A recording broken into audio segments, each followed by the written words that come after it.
বিসমিল্লাহির রহমানির রহিম। একবার শয়তান আমাদের নবীর কাছে আসলো। নবীজি জিজ্ঞেস করলেন, তোর শত্রু কয়জন? সে বলল, 15 জন।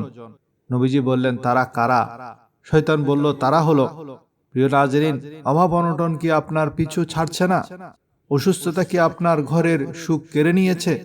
শয়তান স্বয়ং নবীজি সাল্লাল্লাহু আলাইহি ওয়াসাল্লামের কাছে স্বীকার করেছে এমন 15টি আমলের কথা, যা করলে শয়তান পরাজিত হয় আর মানুষের ঘরে নেমে আসে রহমতের বৃষ্টি।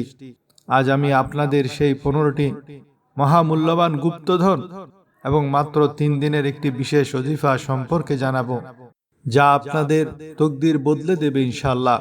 শয়তানের শত্রু 15টি তাসবিহের প্রত্যেকটি মানুষের জন্য এক একটি গুপ্ত খাজানা, গুপ্তধন, যে আমলগুলিতে রয়েছে ধন দৌলত, ইজ্জত সম্মান, নিরাপত্তা, বরকত, দুনিয়ার সফলতা ও আখেরাতের অফুরন্ত নিয়ামত।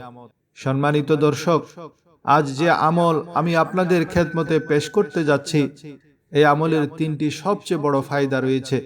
প্রথম নম্বরে, সেই ঘরে দৌলত আর দৌলত আসে, যেন সেই ঘর মাল ও দৌলতে ভরে যায়। দ্বিতীয় নম্বরে, রোগ থেকে শেফা মিলে যায়। ওই ঘরের ভেতরে যদি যত মানুষই অসুস্থ থাকুক না কেন, এই আমলের বরকতে আল্লাহ সবাইকে সুস্থতা দান করেন। যদি ঘরের ভেতরে কোনো একজন ব্যক্তি ওই আমলটি করে নেয়, তবে সব ঘরওয়ালার নসিব বদলে যাবে। তৃতীয় নম্বরে, যে সবচেয়ে বড় ফায়দা, সেটি হলো ব্যবসায় খুব বরকত আর বরকত আসে। একবার শয়তান আমাদের নবীর কাছে আসলো। নবীজি জিজ্ঞেস করলেন, তোর শত্রু কতজন? সে বলল, 15 জন। নবীজি বললেন, তারা কারা? সে বলল, হে মোহাম্মদ সাল্লাল্লাহু আলাইহি ওয়াসাল্লাম, আপনি আমার 1 নাম্বার বা প্রধান শত্রু। নাম্বার 2, ন্যায়পরায়ণ শাসক, যে শাসক ইনসাফ ও ন্যায়ের সাথে রাষ্ট্র পরিচালনা করে। নাম্বার 3, বিনয়ী ও পরহেজগার ধনী, সেই সম্পদশালী ব্যক্তি যে অহংকার করে না এবং আল্লাহর পথে খরচ করে। নাম্বার 4, সৎ ও আমানতদার ব্যবসায়ী, যে ব্যবসায় প্রতারণা করে না। নাম্বার 5, আল্লাহর ভয়ে ক্রন্দনকারী আলেম, সেই জ্ঞানী ব্যক্তি যিনি আল্লাহকে ভয় পান এবং অন্তরে খুশু খুজু রাখেন। নাম্বার 6, নসিহতকারী মুমিন, যে মানুষকে কল্যাণের পথে ডাকে এবং সঠিক পরামর্শ দেয়। নাম্বার 7, দয়ালু ও দাতা মুমিন, যার হৃদয়ে মানুষের প্রতি দয়া আছে এবং যে দান করতে পছন্দ করে। নাম্বার 8, সবসময় উজু অবস্থায় থাকা ব্যক্তি। শয়তান বলল, ওই মুমিন নারী ও পুরুষ যারা সবসময় উজু অবস্থায় থাকে, তারা আমার বড় শত্রু, তাদের আমি ভয় পাই। নাম্বার 9, অত্যন্ত ধৈর্যশীল ব্যক্তি, যে বিপদে বা ইবাদতে ধৈর্য হারায় না। নাম্বার 10, তওবাকারী ব্যক্তি, যে গুনাহ করার পর লজ্জিত হয়ে বারবার আল্লাহর কাছে ফিরে আসে। নাম্বার 11, গোপনে দানকারী ব্যক্তি, যে এমন ভাবে দান করে যে ডান হাত দিলে বাম হাতে জানতে পারে না। নাম্বার 12, উত্তম চরিত্রের অধিকারী, যার ব্যবহার ও আচার আচরণ সুন্দর। নাম্বার 13, মানুষের উপকারকারী ব্যক্তি, যে নিঃস্বার্থভাবে মানুষের কাজে আসে। নাম্বার 14, কোরআনের ধারক বাহক, যে নিয়মিত কোরআন তেলাওয়াত করে এবং সেই অনুযায়ী আমল করে। নাম্বার 15, তাহাজ্জুদ গুজার ব্যক্তি, যে রাতের শেষ অংশে মানুষ যখন ঘুমিয়ে থাকে তখন দাঁড়িয়ে আল্লাহর ইবাদত করে। গভীরভাবে খেয়াল করলে শয়তান এমন 15টি আমলকে নিজের শত্রু বলেছেন, যার প্রতিটি আমলই মানুষের জীবনে বরকত ও রহমত লাভের মাধ্যম। একজন সাহাবী আসলেন, বললেন, ইয়া রাসূলুল্লাহ, আমি চাই আমার রুজি রোজগার বেড়ে যাক। আমার নবী বললেন, তুমি সব সময় উজু করো, উজু অবস্থায় থাকো। আমি আমার নবীর শেখানো সেই আমলের কথা বলছি, যা ছোট বড় নারী পুরুষ সবাই করতে পারে।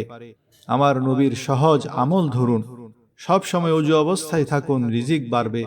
সদা উজু অবস্থায় যারা থাকে তাদেরকে শয়তান শত্রু বলেছে, কারণ এর মধ্যে মানব জাতির কল্যাণ নিহিত আছে। উজু অবস্থায় ঘুমালে যদি মৃত্যু হয়, তবে সেটা শাহাদাতের মৃত্যু। উজু অবস্থায় ঘুমালে ফেরেশতা আপনার জন্য দোয়া করতে থাকে, শয়তান ভয় পেয়ে দূরে সরে যায়। নবীজি আরো একটি আমল শিখিয়েছেন, যা জিজ্ঞেস না করতেই তিনি বলেছেন, যে চায় তার আয়ু দীর্ঘ হোক এবং রিজিক বৃদ্ধি পাক, সে যেন তার মা বাবার সেবা করে এবং আত্মীয় স্বজনের সাথে সুসম্পর্ক বজায় রাখে এবং তাদের পেছনে খরচ করে। আপনারা মায়ের খবর নেওয়ার সময় পান না, নবীজি বলেছেন, মা বাবাকে খুশি করো। মা বাবার দোয়া মানুষকে এমন উচ্চতায় পৌঁছে দেয় যেখানে অন্য কিছু পারে না। প্রিয় নবীজি বলেছেন, যদি আমার মা বেঁচে থাকতেন আর আমি এশার নামাজে সূরা ফাতিহা পড়া শুরু করতাম, এমত অবস্থায় যদি মা আমাকে ডাক দিতেন মুহাম্মদ, তবে আমি নামাজ ভেঙে বলতাম, জি আম্মা জান, আমি আসছি। আজকাল মানুষ শুধু টাকা চেনে, ডলার চেনে, কিন্তু রিজিক তো বাড়ে মা বাবার সেবায়। আত্মীয় স্বজনের সাথে ঝগড়া করবেন না। আমাদের পরিবারগুলোতে আজ দেওয়াল তুলে দেওয়া হয়, বিয়েতে যাবে না, জানাজায় যাবে না। নবীজি বলেছেন, আত্মীয়রা কঠোর হলেও তুমি ভালো ব্যবহার করো, তবেই রিজিক বাড়বে। আমাদের নবী করিম সাল্লাল্লাহু আলাইহি ওয়াসাল্লাম হযরত আব্দুল্লাহ বিন কায়েস রাদিয়াল্লাহু তাআলা আনহুকে উদ্দেশ্য করে বলেছিলেন, হে আব্দুল্লাহ, আমি কি তোমাকে জান্নাতের ভান্ডারগুলোর মধ্যে একটি বিশেষ ভান্ডারের কথা বলবো? তিনি উত্তর দিলেন, অবশ্যই ইয়া রাসূলুল্লাহ। তখন নবীজি বললেন, তুমি বলো, লা হাওলা ওয়ালা কুওয়াতা ইল্লা বিল্লাহ। এটি বুখারী ও মুসলিম শরীফে বর্ণিত হয়েছে। হাদিসে বর্ণিত আছে, সাহাবী আউফ বিন মালিক আশজাঈ রাদিয়াল্লাহু তাআলা আনহুর ছেলেকে শত্রুরা বন্দী করে নিয়ে গিয়েছিল। তিনি অত্যন্ত চিন্তিত হয়ে নবীজি সাল্লাল্লাহু আলাইহি ওয়াসাল্লামের কাছে আসলেন। নবীজি সাল্লাল্লাহু আলাইহি ওয়াসাল্লাম তাকে এবং তার স্ত্রীকে ধৈর্য ধরতে বললেন এবং বেশি বেশি লা হাওলা ওয়ালা কুওয়াতা ইল্লা বিল্লাহ পড়ার পরামর্শ দিলেন। তারা দিনরাত এই জিকির করতে থাকলেন। এর কয়েকদিন পর হঠাৎ দরজায় কড়া নাড়ার শব্দ হলো। তারা দেখলেন তাদের ছেলে ফিরে এসেছে। শুধু ফিরে আসেনি, শত্রুদের এক পাল ওঁটও সাথে করে নিয়ে এসেছে। অর্থাৎ এই জিকিরের বরকতে আল্লাহ শত্রুর হাত থেকে মুক্তিও দিলেন এবং গায়েবীভাবে রিজিকের ওঁটের পাল ব্যবস্থা করে দিলেন। এই আমলটি করার জন্য নির্দিষ্ট কোনো সময় নেই। আপনি ফজর, জোহর, আসর, মাগরিব, এশা বা তাহাজ্জুদ যে কোনো নামাজের পর এটি করতে পারেন। নারী পুরুষ নির্বিশেষে সবাই এটি করতে পারবেন। মা বোনেরা চাইলে বিশেষ দিনগুলোতেও পিরিয়ডের সময় এই জিকিরটি চালিয়ে যেতে পারেন।